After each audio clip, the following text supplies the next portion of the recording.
All right, we are live talking fallout from tonight's episode of Impact Wrestling for June 12th, 2014. Your host right here, Black Avenger, aka the Black Azrael Lee Sanders. Thank you so much for joining us. New episode of Impact Showdown, episode 107. Definitely want to get you guys part of this episode. If you had saw Impact Wrestling for this week, you can interact by posting those comments down below. I am paying attention to what y'all are saying on our Twitter timeline over at the RCWR show, so you can hit us up on there or hit us up on Facebook at Infinity One Productions. I just noticed out the corner of my eye how Darth Vader over here, he's got his cape blowing, so I think he's starting to feel the force over here. Gotta watch out for him. Anyway, yeah, we're talking fallout from tonight's episode of Impact. I want to keep this episode as brief as possible because I gotta say this off the break. Watching tonight's episode of Impact Wrestling was just somewhat of a little bit nerve-wracking. It kind of gave me a little bit of a headache. I was literally moaning and groaning as I was getting ready to make my way to watch Impact Wrestling tonight because I just really felt as though this episode wasn't going to hit a home run in setting up Slammiversary, but I was reminded that, hey, we've got that fan base that appreciates their TNA coverage, so I'm just on here doing this, but I want to keep it short and sweet, and we can also go over the entire card for the Slammiversary event because pretty much TNA wrestling-wise, news-wise, it's been relatively quiet. So this show is going to be a little bit short tonight. Give you guys some quick results, and we'll just take it from there. Hey, if it's your first time checking us out, I do welcome you, by the way. I hope you enjoy our recap and review. You can definitely show your love and support a number of ways. You can give this piece a thumbs up down below. Definitely leave those comments. You can share this by Google Plusing it, Facebooking it, retweeting it. One of many ways you can spread a good word about our content. All right, so let's go ahead. Let's talk about this. All right, so, the segment pretty much had opened up. Eric Young, MVP, they're basically picking up from where they left off last week. As remember, both of these two guys, they went at it with their respected teams to go in a first blood match, which really was not that impressive. Let's all be for real. Nobody in that first blood match was like crimson. You know what I'm saying? I mean, their face just was not covered in blood. It was just basically a paper cut type of thing that we had saw with Ethan Carter III last week. So just keeping all that in mind, this was basically a opening segment of rehashing what had came about last week. And we saw MVP get put into a very interesting position by EY as EY told him, look, I want you to do me a favor and really give me a fair shot. I want you to give me a straight up opportunity to be able to defeat you at the Slammiversary pay-per-view one-on-one. Let me prove that I'm deserving of being a champion, that I'm a better man than you, that I'm the better performer than you and all that. And MVP shockingly had obliged to Eric Young's request, but came with a stipulation, which was if Ethan Carter could pick up 2 out of 3 victories on this episode, then he would win the right to name any type of a stipulation match that he wanted against MVP for the title at the Slammiversary pay-per-view. All he has to do is just defeat 2 out of 3 opponents. So, who were those opponents? Well, it would be no other than Money, Power, Respect itself. MVP, Bobby Lashley, Kenny King. And the way that everything would be set up, we would first see Bobby Lashley take on EY, and that match pretty damn good actually. I actually had enjoyed it after we got past the whole 15 minutes of talking and everything. That was actually a pretty damn good match. No, it's not the first time we've seen these guys lock it up, though. History has shown that whenever these two guys have locked it up, and it's been kind of rare, just a small handful of times, they've actually been able to deliver a pretty solid matchup. This one, no different, nonetheless. We actually saw Bobby Lashley pick up the victory as critical point towards the end of the match. We actually saw Bobby Lashley, I think he tackled or he just slammed into or bumped into Eric Young as EY was outside of the ropes, and as a result of that bump that he took at the hands of Lashley, EY had messed up his back pretty bad upon landing, and that was pretty much the beginning of the end for EY and what would set up a victory for Bobby Lashley. So EY not starting it off pretty good. Let's continue to stay with EY though, because I want to just knock this out the way. Definitely go in depth about this for a few minutes, because towards the end is where I had a little bit of a problem with the way they had wrapped up things.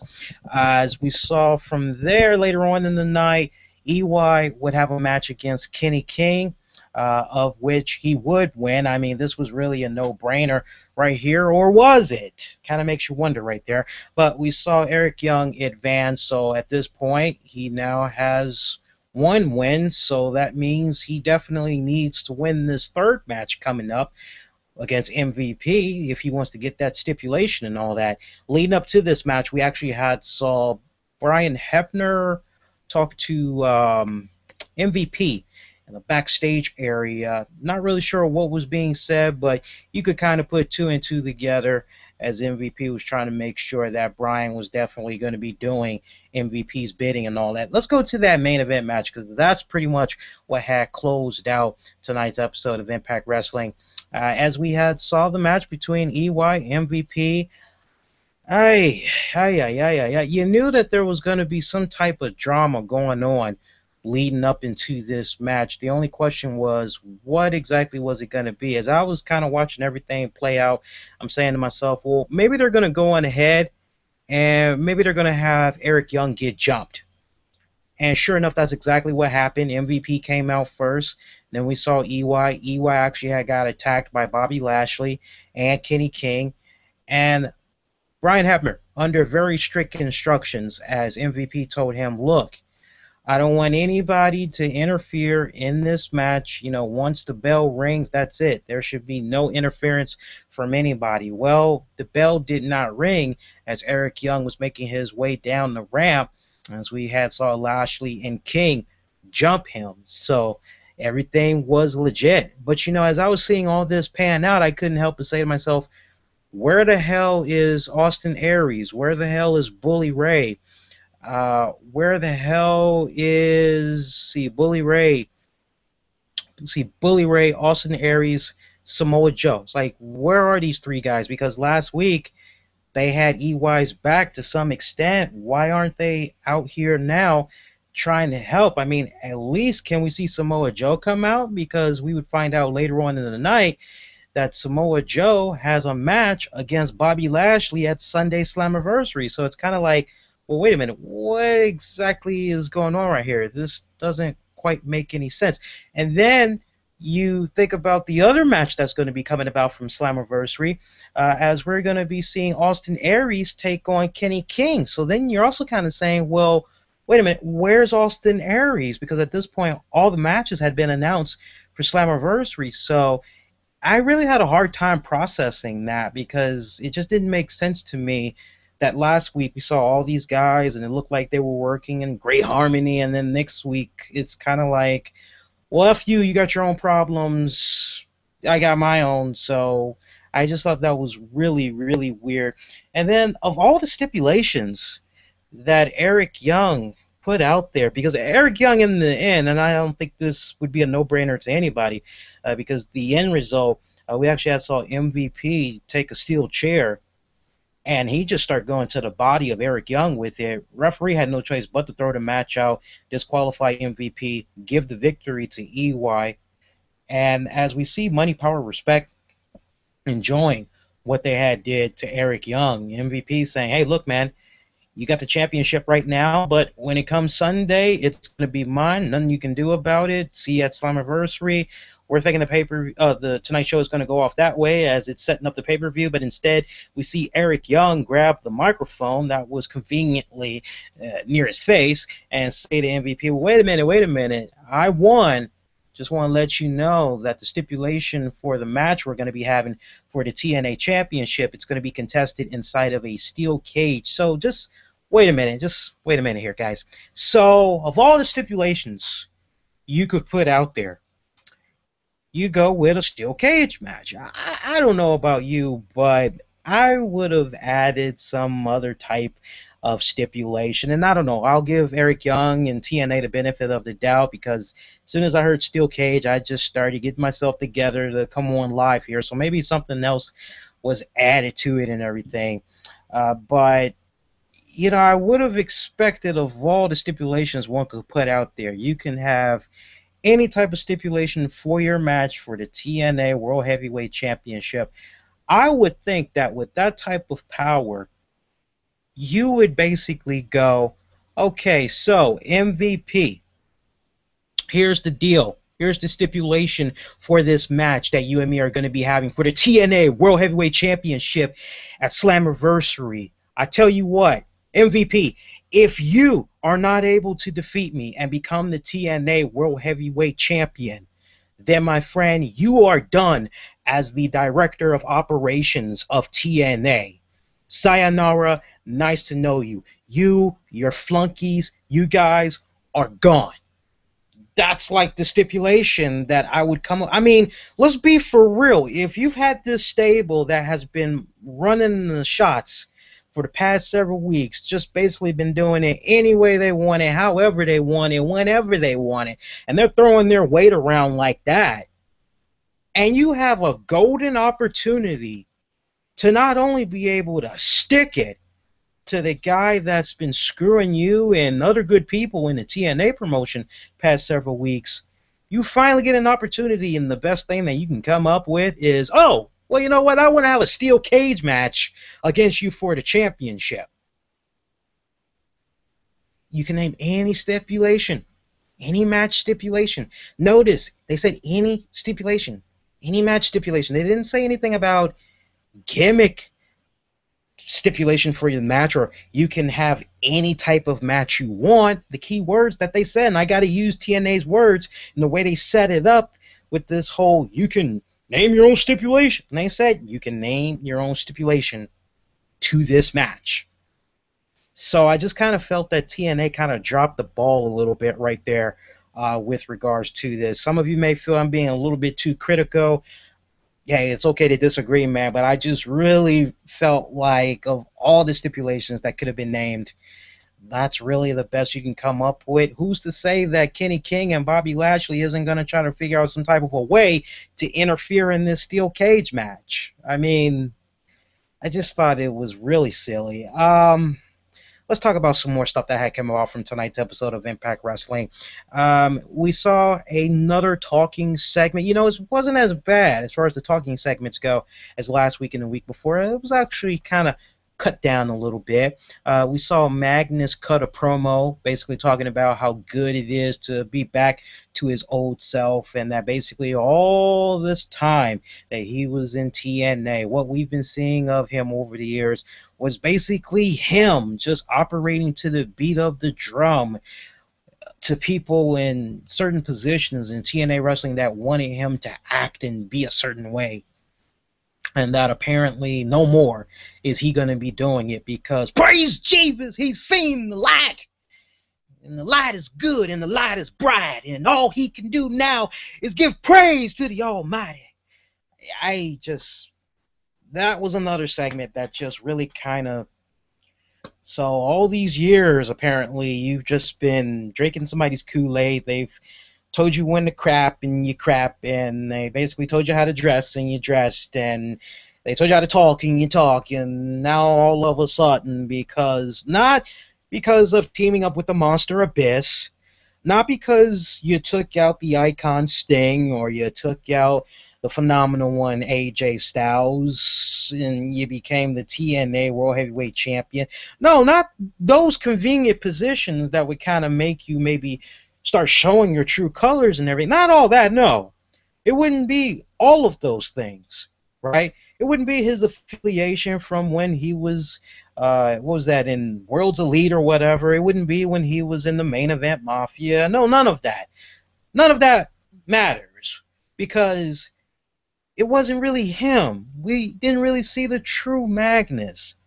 It's because of Braun are we now able to see the true Magnus. And I tell you, that's another one that I just kind of had a hard time processing, as my whole thing was, okay, so other than you finally seeing the light right? What's the point of this talking segment? And we would find out the point as we had saw Willow come out, and Willow had basically challenged Magnus and Brahm to a match. And Willow said that he was not going to be alone because he had a partner. I can't stand the way Willow talks, man. I'm telling you. Let me stop picking on Willow. Seriously though, did you guys know that if you go to TNA shop, you can actually buy Willow umbrellas? I wish I was making that up. You can actually buy Willow umbrellas. I don't know who the hell came up with that idea, but Willow umbrellas. I can only think of a commercial for that. Just marinate on this for a second, okay? You got your Willow commercial, right? It's perfect. You see a guy standing in the rain, and he's like standing next to a bus shuttle terminal or whatever, and there's like a whole bunch of other people. They're under that shuttle and everything, and they're looking at him like, sucks to be him because he's getting drenched and everything.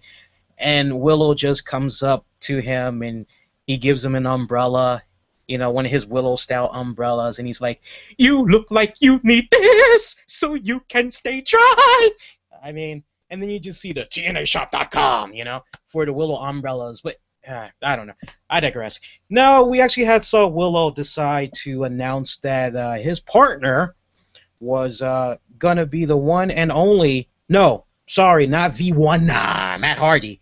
Nah, it's not gonna be Matt Hardy. I think we're a long ways away from seeing Matt Hardy back in the TNA promotion. I don't know. I don't think MVP would ever go back to TNA. I don't even think for a one night only event, although I could be wrong, man. Anything could happen. But no, it'd be the monster, Abyss, that Willow is going to be teaming up with to take on Brahm and Magnus this Sunday at Slammiversary. So that's going to be a pretty damn good matchup right there. So you hope. I'm looking at it right now. I think it's going to be a tag team match. I mean, the way that they're kind of billing it right now, it's basically going to be Willow taking on Magnus, as Abyss will be in Willow's corner and Brahm will be in Magnus' corner. But I just have this weirdest vibe that it's probably going to morph into an impromptu tag team match. So I'm calling it for what it's worth right now.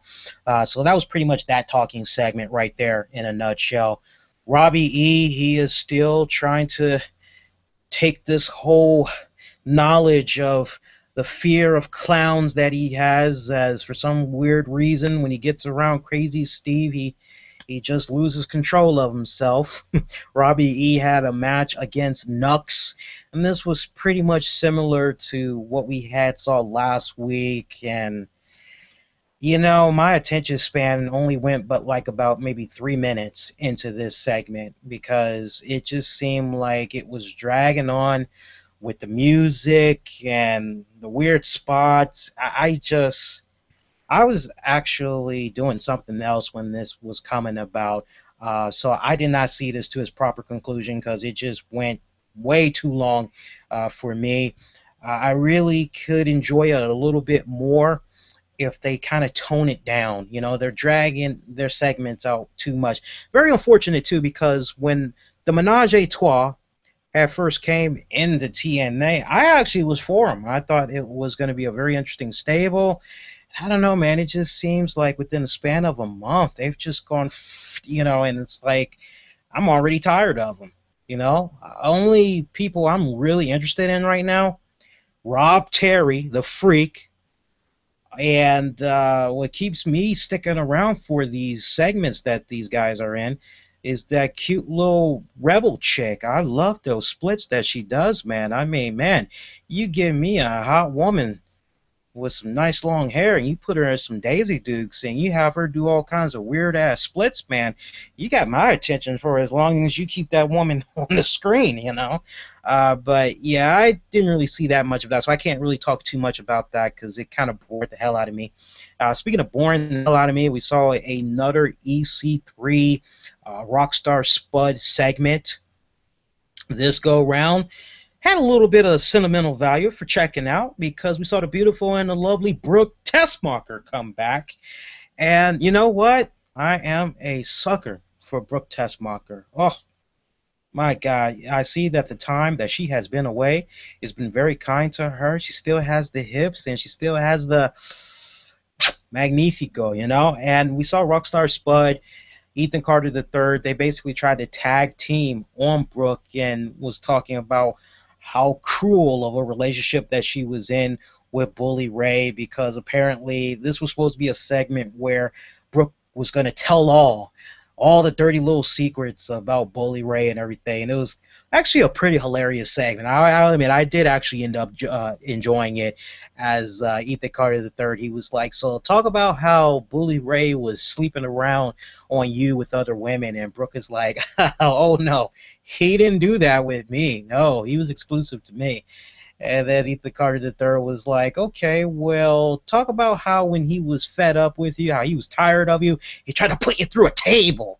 And Brooke was like, no, that didn't happen. What are you talking about? You didn't say that we were going to be talking about stuff like this. What's going on? And then we saw Rockstar Spud take over. And Rockstar Spud started talking about how he had like undeniable proof that apparently Brooke Tessmacher gave birth to Bully Ray's kid or whatever, and they were trying to cover it up or something, and they showed pictures of Bully Ray and the baby and Brooke's like, no, that's not my kid. You can obviously tell. It's like, kid looks nothing like me. No, that's not my kid. No. And at this point, Brooke was pretty upset. She was getting ready to storm off the set. And it actually looked as though she was getting ready to beat the crap out of Rockstar Spud, because she actually got him in the corner. And I was thinking to myself, oh, man, she's about to pound the hell out of Spud there. And then we saw EC3 started to get a little bit more aggressive verbally with Brooke when Bully Ray came out. EC3 hauled ass literally. We actually saw Bully Ray try to make amends with Brooke, say, hey, you know, I really didn't treat you that well when we were together. I'm really sorry I kind of treated you like crap there. You know, no hard feelings. And then the attention would turn to EC3 as EC3 challenged Bully Ray to a tables match, another one at that. This one is going to have a little bit of a unique twist to it, as this one, if I'm not mistaken, I'm actually checking my notes right here. This one is actually going to be a Texas death match. Again, this one is going to be a Texas death match. And for those of you that's kind of like, what's a Texas death match? I'll let you guys do the research on that one, but either way, that one's going to be pretty damn fun, so y'all should be able to enjoy that. I don't want to bore you with the professor talk tonight. So we got that match set up. Other than that, there was a triple threat knockouts match. Here's another one where I just couldn't help but look at this match and say, all right, who's the referee this go round? Gee, is it Stifler? Yeah, and sure enough, it was Stifler.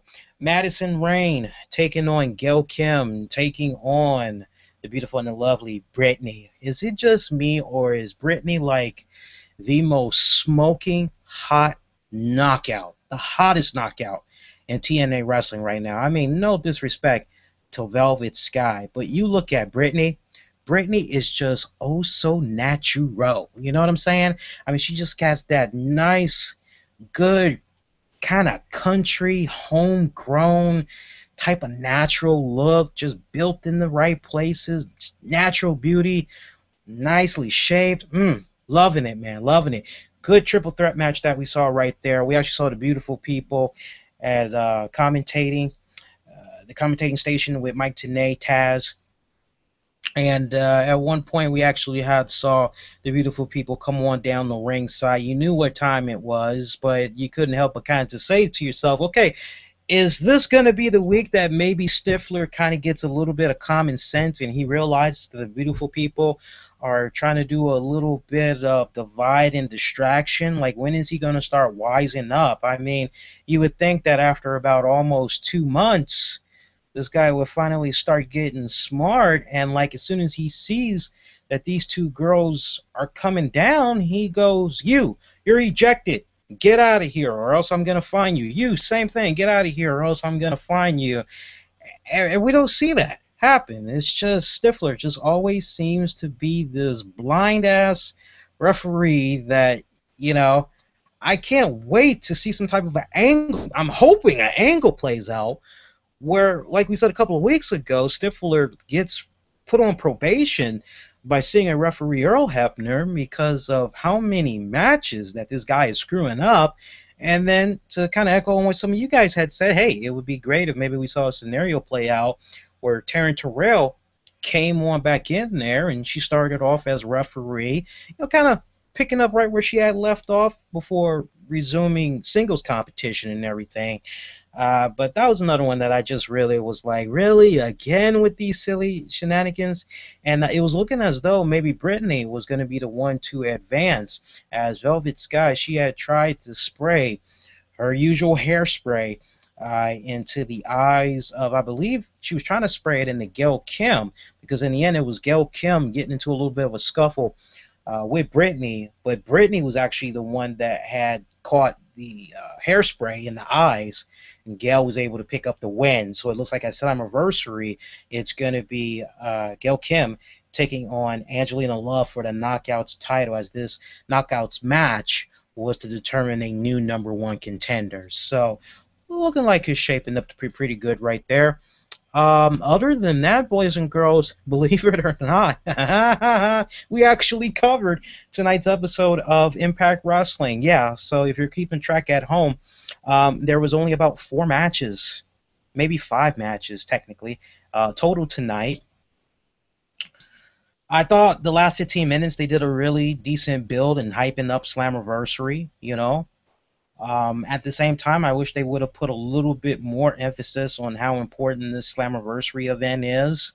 But I guess they kind of did enough spots throughout the 2-hour broadcast to really try to sell Slammiversary. I mean, we got the Olympic gold medalist Kurt Angle. He's going to be returning for the first time since he's gotten his injury and he got surgery on his knee and everything. He's going to be returning at Slammiversary to announce who's going to be the 3rd inductee into the TNA Hall of Fame.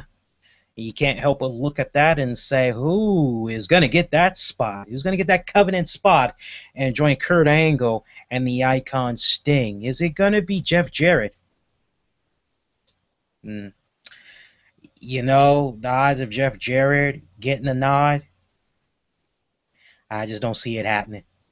You would think it would happen by default, too. You know what, honestly, if Jeff wasn't running off and he wasn't doing this whole Global Force Wrestling thing and all that, probably he would still have something to do with TNA to the point that maybe he would finally get a nod.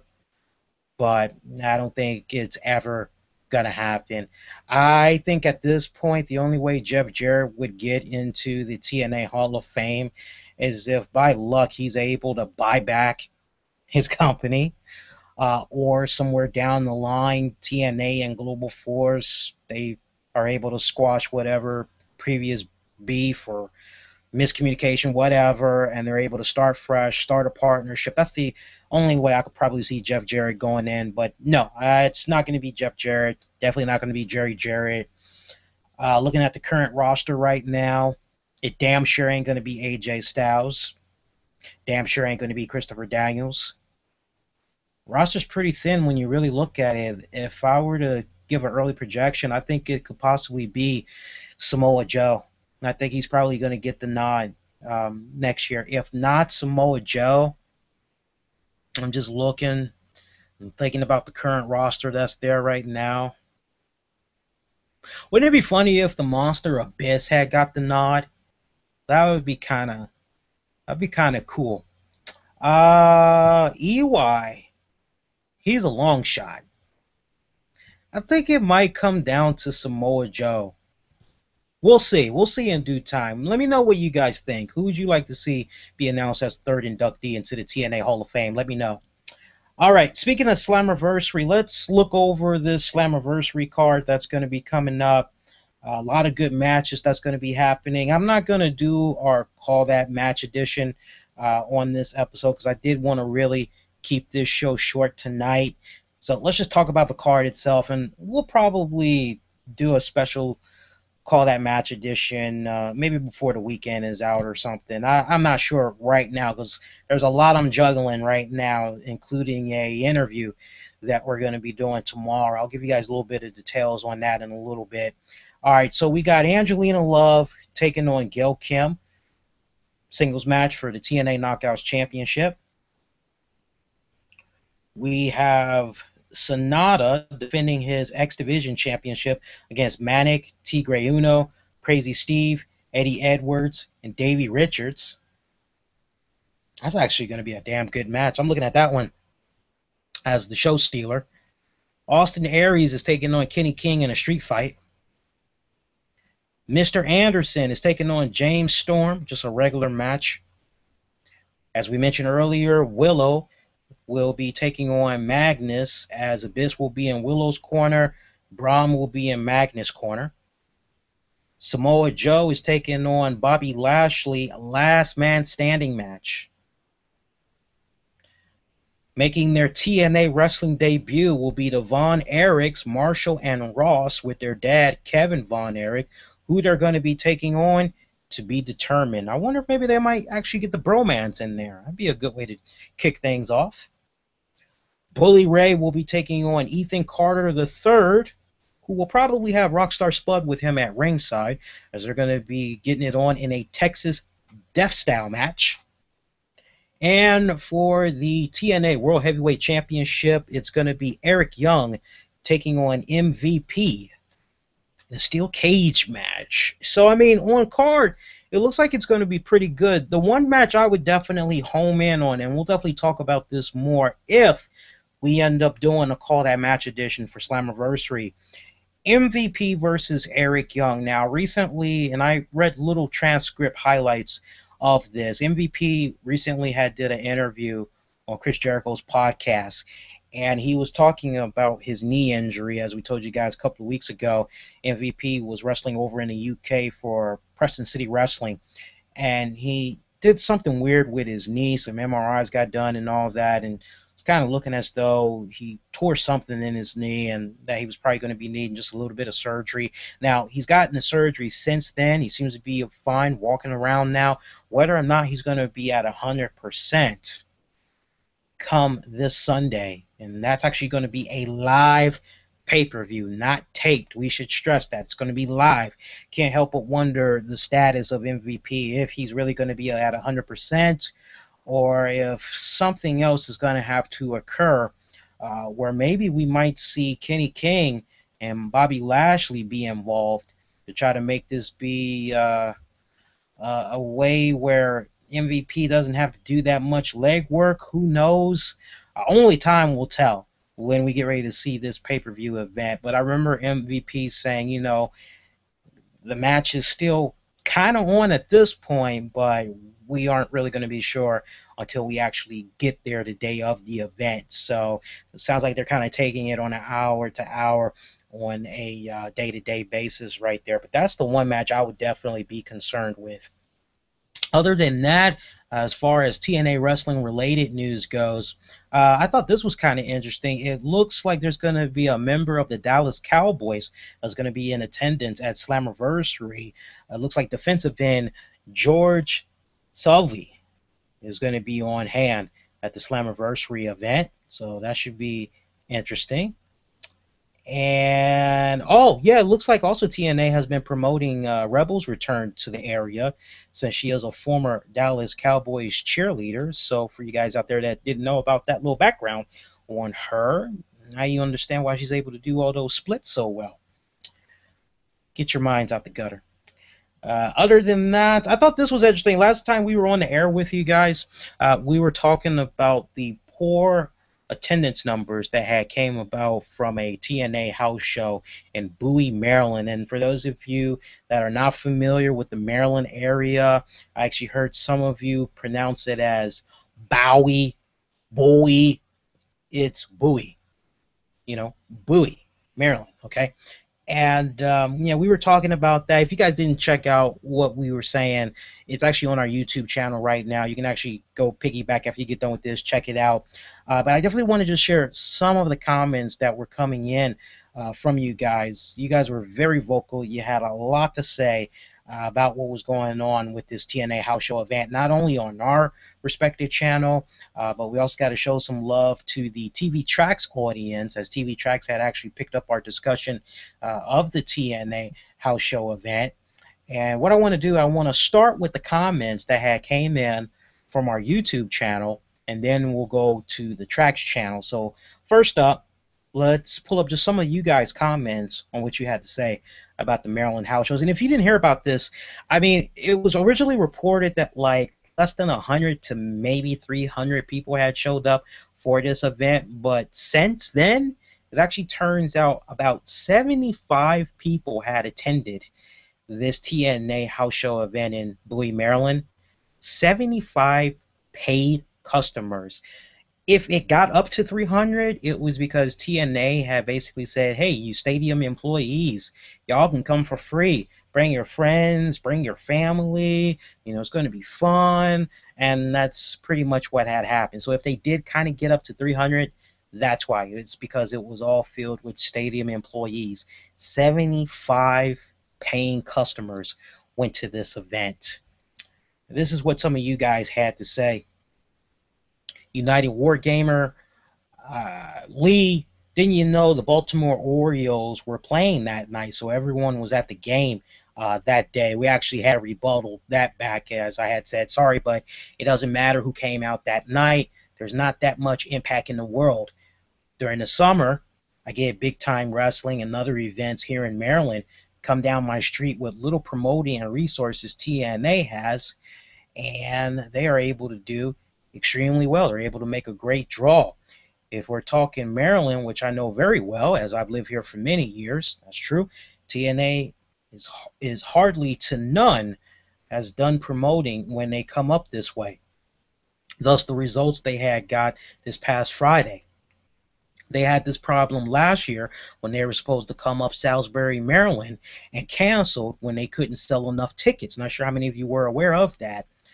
Before that, they had piss poor attendance, and there was no baseball happening that day or that week. So let's be real. This is a marketing disaster for TNA, and whoever's in charge needs to be fired. Straight up truth, nothing but the truth. And another comment had came in from Valdez, Renee. TNA should just die at this point. Ooh, how you really feel? Spike should have given the real #2 wrestling company in the U.S., Ring of Honor, a TV deal and killed TNA. Well, how was Spike TV supposed to know?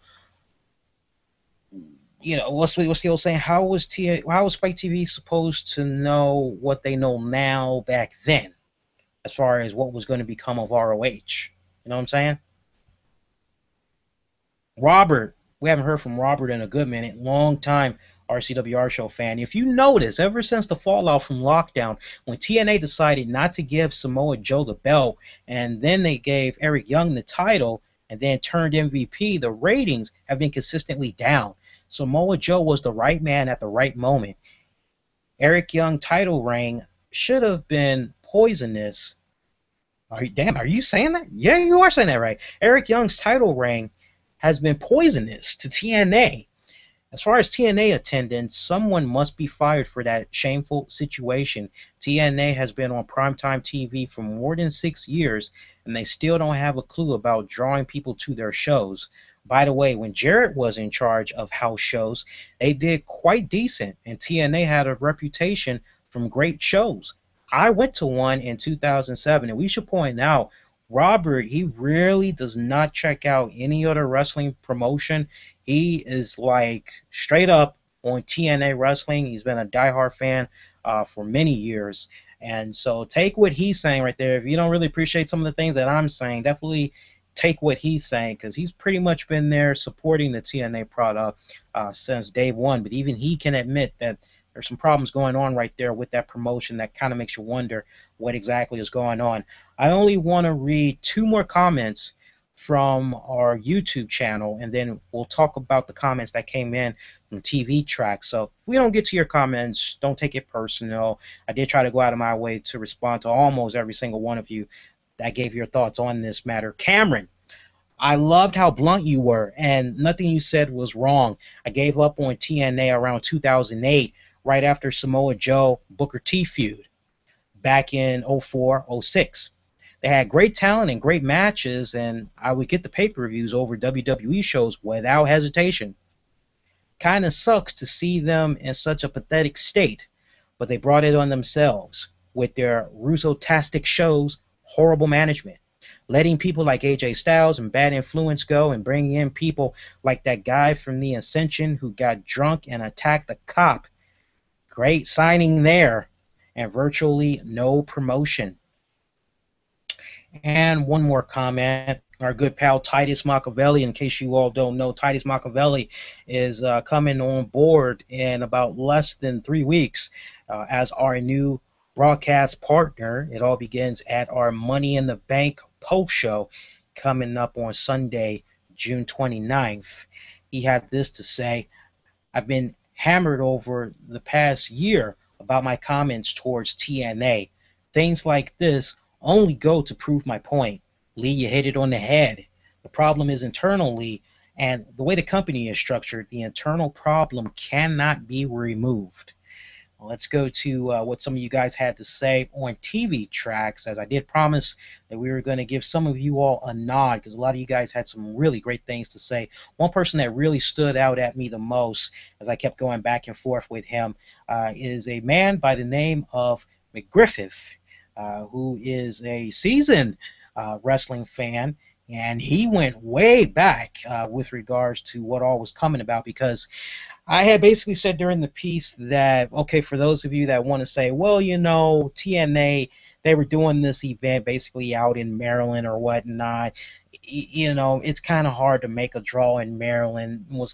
Some people actually have the audacity to say that. You'd be surprised. And I kind of like just said, no, that's BS. And I explained the reason why. But McGriff really explained it very eloquently, I felt. May I also add that with a team, correction, may I also add with the team a Maryland excuse, okay, following up on what we were just talking about. Jim Crockett Promotions during its day used to draw very well in the Maryland area. In fact, 3 of their greatest pay-per-views happened in Maryland. Was the Great American Bash, 1989, 1990, and 1996. Those shows were 3 of their greatest shows in the history of NWA, WCW. So for TNA diehards to say it was because it was in Maryland, they don't know wrestling. They're full of shit on that one. And so that just sums it up very eloquently of what he had said there. And, there was one comment that had came into me, and I was just like a little bit like, wow, from one person. And I mean, he was very passionate. He thought that we were personally launching this campaign to crap on TNA wrestling, that we were just this big, evil entity that just had nothing but bad things to say about TNA wrestling. And, he was like, ratings and the seating, it doesn't matter. I don't go to these house shows just to be able to count how many people are there in attendance. I go because I want to watch the wrestlers. And I don't think it really clicked in his head the magnitude of why this is such a big deal. You know what I'm saying? Because, and a good analogy, and now that we're live and we're saying this and everything, I definitely want to make sure we have this analogy put out there for anybody that might be a little bit confused, like our friend here. And that is, let's say hypothetically speaking, all right, here's a good analogy. Let's say your favorite music band or artist in the world, all right? For me, for the sake of the argument, I'm a huge U2 fan. I love anything U2, all right? Love that band to death. Let's say they were getting ready to come out here to the Verizon Center in August. First week in August, all right? Washington, D.C., if you follow your sports, the Verizon Center, that's a pretty big venue. It's in a really great location in Northwest Washington, D.C., downtown Chinatown, great area, all right? Seating capacity, my God, I don't even want to speculate on that, but you could fill that bad boy up really damn well, all right? Let's say U2 is going to be coming through there. Love U2. I'm probably going to go to Ticketmaster. I'm going to get my freaking tickets. I'm going to go see U2. I'm pumped. I can't wait to see them. I'm going because I love U2. I love their music. I'm going to support them. I'm going to support whether they're pushing a new album or just the fact that they're coming around this way. I just want to show my support to them. That's why I'm paying. That's why I'm going. But when I go to this event, I notice this is the Verizon Center, right? And this is U2, like one of the biggest bands in the world.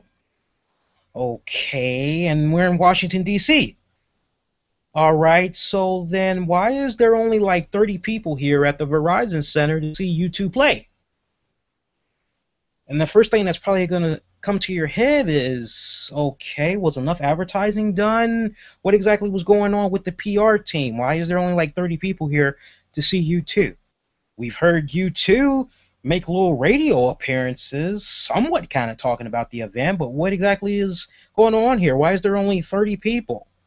You know, you can't walk away from something like that and be like, well, you know what, despite the fact that there was only 30 people that showed up at the U2 show, it was awesome. It was great. I had fun. That's really all that matters. Well, that's good for you, but at the end of the day, bands like U2 and every other artist aren't doing what they're doing just for the love of, oh, we just like to go out here and perform. They'd be lying if they had said to you money doesn't play a factor at all. At the end of the day, whether some of you want to admit it or not, it is all about the almighty dollar. And as much as a majority of the wrestling promotion love to perform for you guys all up and down, east and west and north and south coast, at the end of the day, it does come down to making that almighty dollar. And when you don't have that almighty dollar coming in, it just sets up a big old domino effect of nothing but negative. You feel me? So to that person that really did not understand the whole why is it such a big deal with the amount of seats that are sold, is because when it's all said and done, the more seats that's sold, the more money that that artist makes, or the more money that that wrestler makes, the more money that that promotion makes. And you know what? If everything is good on all those fronts and it's such a great turnout, then guess what's going to happen? Guess what's going to happen? Guess what's going to happen? They're going to come back to your respected neck of the woods. And then guess what? You'll be able to see them again. And then if the same thing happens, rinse, repeat, guess what? Turnout is good. You're going to be able to see them again. But when you have such low performance, low turnout, the odds of them coming back to your respected neck of the woods again is slim to none. You know what I'm saying? That's why, last year, the Salisbury, Maryland area event that TNA had tried to do, it had got canceled because they just did not sell enough tickets. And I mean, I don't know if maybe TNA Wrestling this go around with this Maryland house show, if they just say, you know what, bump it, let's just do it. But it was what it was, man. I only want to read maybe 2 more comments from TB Tracks and get to what you guys had to say about tonight's episode of Impact, or get you guys take on what all we've been talking about so far. Let's see who else we got right here. Nation TV, I like this comment from him. I'm based in the UK. TNA is aired on a channel called Challenge over here. At least 95% of Challenge's programming is old quiz game shows. It stands out and doesn't fit at all. You see the crowds in the UK whenever TNA comes over here. The arenas are packed and often very vocal. So it's upsetting to see these poor crowds in the USA and people hating on TNA because it's the easy thing to do. TNA ain't that bad, and the programming isn't the worst in the world, and it's wrestling. So hey, why not? I will say this much. It does kind of seem like that there are some people out there that are using what's going on with TNA as an opportunity to just bash on the product overall. But I would like to look at the way that we're interpreting this news that's going on with this house show as an alarming sign that TNA really needs to tighten up on how they're going about marketing these house shows, trying to have these seats get sold, because that's X amount of capital, that's missing. I mean, a great example, I got Big Time Wrestling that's going to be coming over here in my neck of the woods in August. I'm going to get to see Matt Hardy. I'm going to get to see Mick Foley. I think Ric Flair might be coming out here. Superfly Jim Snuka is going to be coming out here. And like every single time big time wrestling comes out here, they really don't do that much promoting. They pretty much rely on their website and their Facebook page to spread the word about what's going on. They always have a really great turnout. And they're like literally like 5 minutes down the street from me at the carnival. So I mean, when you see stuff like that, and then you hear that TNA comes, just down the road, and you're like, wait a minute, how many did they draw? One of my colleagues, who I consider to be a really great friend, he's getting ready to launch his own wrestling promotion in a couple of weeks. And this is going to be his first time event. From what I'm able to kind of gather so far, it kind of looks as though he's going to be having a really strong showing, and this is his first event. Tommy Dreamer just did his third or fourth House of Hardcore, drew 2,000 people. All these people have in common limited resources financially, limited staff, as opposed to TNA, Spike TV, and they're able to go out here and they're able to hit a home run. That should be alarming in itself to make you wonder what exactly is TNA doing over there at their respected end. Nerve-wracking, I know, but it is what it is. One more comment. And let's see if we can kind of pull up a little something different right here. I guess we can end it on this one. People's Champ. Reason why they did such a poor attendance is because they don't promote, they properly don't know TNA was... Are you saying that right, dude? I'm actually reading this word for word, by the way. The reason why they did a poor attendance is because they don't promote. The people didn't know TNA was going to be there. Just nobody didn't know that you're not making any sense. I can't really understand. I picked a bad one right there because his words are actually jumbled up. I'm trying to like jump through words because it seemed like his stuff just really didn't make any sense. Let's go to one more. Let's see if we can find somebody. Here we go. Here's a fellow Maryland resident. I live in Maryland, and I go to local small wrestling company shows. Some of them don't even have retired professional wrestlers from WWE, ECW, and WCW show up. Just the local wrestlers. Home in on that. And they have an even better attendance than this. So that really gives you a lot to think about right there. All right, let's go on ahead and let's get to you guys' comments.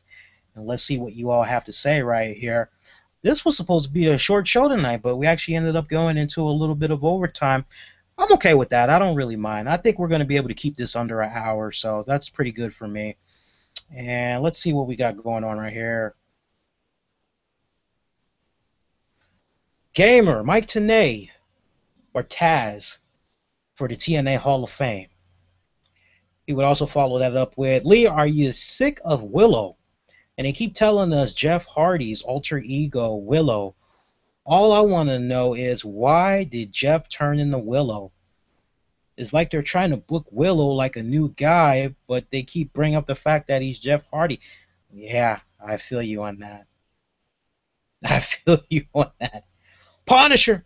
What's up, Punisher? Hopefully TNA will pick up some talent WWE fired today and use them properly. TNA needs new stars. There's a good cream of crop for the picking right there with those people that they had released. Byron, just think, you can sip your Tigre Uno while holding your Willow umbrella anywhere you go. Willow mask sewed separately. Max, man, I love watching EY trying to sell moves because he makes it look like he got hit with a taser. It's so funny. I'm disappointed TNA chose a steel cage, but glad they didn't pick the more predictable one-on-one, and if one interferes, you're fired. I would have liked a stretcher match. Magnus' story just took a nosedive for me. TNA made it good, then give him a weak explanation. Shame. It's a great time to be a Knockouts fan because those beautiful knockouts. My buddy thinks Willow should be the TNA champ. Made me laugh so hard. Decent show. I give it a 7 out of 10. Mr. Innocent, what do you got to say right here, buddy? Hottest knockout. I guess he's talking about Brittany. Don't know if Brittany have it. Gail, Brooke, Taryn on the roster and do pretty good in the ring, but definitely see what you're saying about how she's hot. But just about any knockout on my screen has my undivided attention. I feel you on that one, buddy. And let's read one more. Luke's fave wrestler in TNA has always been Samoa Joe, so I'm glad to see him back, and I really hope he becomes TNA heavyweight champion again soon. But I hope he wins Sunday. I mean, I like Bobby Lashley, but Joe is my guy, and I really hope Bully and Austin Aries wins. And damn, where the hell was Mr. Anderson tonight? Sheesh. But overall, I had no problem with the show tonight. I enjoyed it.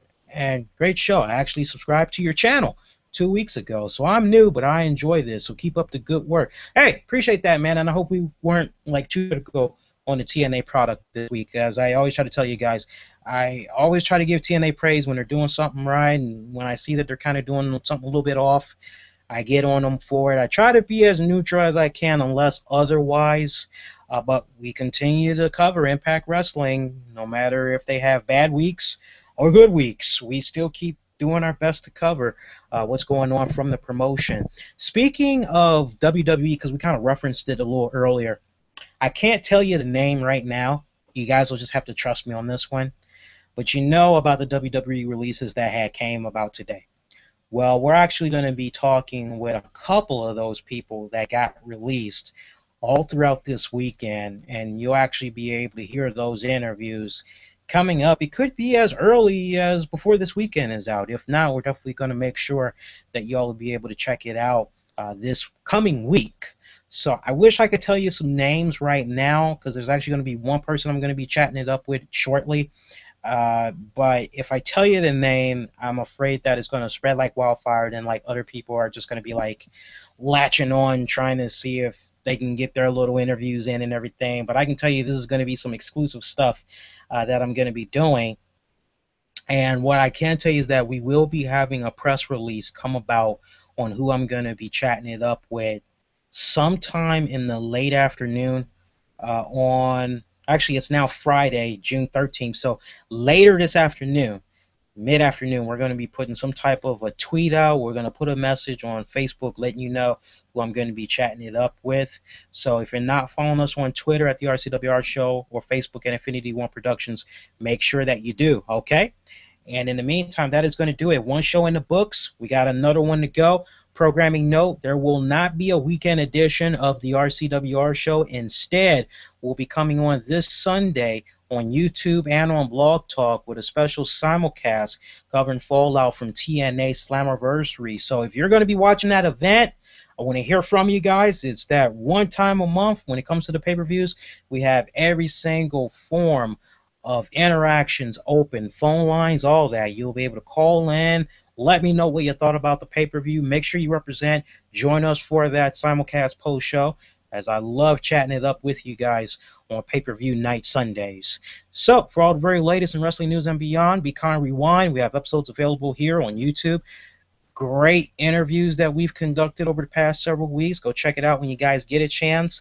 Heads up, I did talk with Luke Hawx earlier today, and I'm actually going to be in the process of remixing that interview I had with him, and we should have it be up on our YouTube channel sometime before the weekend is out. So keep you posted on that. We got episodes available for y'all to check out. Just check out the links in the about description below. And you know, Father's Day is around the corner, so cool daddy-os, do yourself a favor. And if you want to look cool this Father's Day, get the ultimate gift. Get some cool merchandise from our store at the RCWR Show. You know what I'm saying? We got some cool merchandise for you guys to check out. All the links in the episode description below. Check it out. Love, peace, and goodbye. Be safe and be kind to one another. I'll see you next go round. Everybody, take care.